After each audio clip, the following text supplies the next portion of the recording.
Baxırıq 24 nömrəli suala. 24-də deyir ki, düstura görə A kəmiyyəti yalnız B və C-dan asılıdır.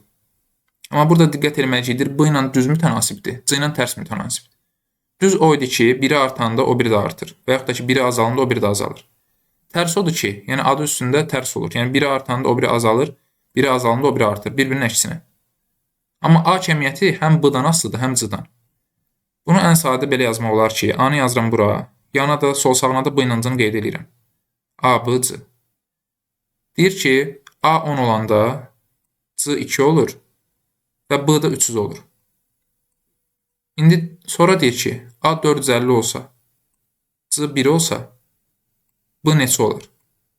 İndi B-nın qiymətini tapmalıyım. Əvvəlcə baxaq yuxarı. Baxın, deməli, A 10-dur, C 2-dir, B 300-dür.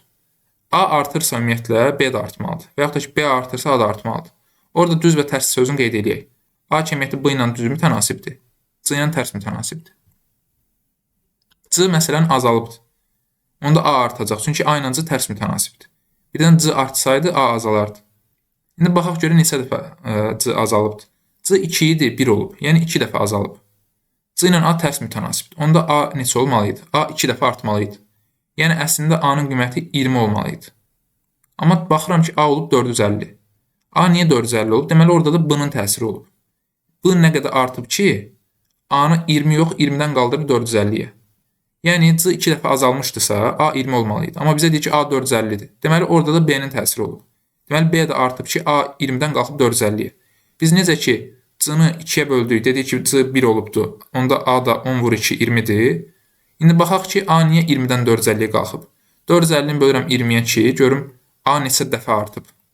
Bilirəm ki, o da B-nin təsiri ilə olub. 450-ni 20-yə böləndə eləyir 22,5. Deməli, onda bu 300, yəni B 22,5 dəfə artıb. Onda B-ni tapmaq üçün 300-ü vururam 22,5-ə. Cavab olur 6750. D variantı.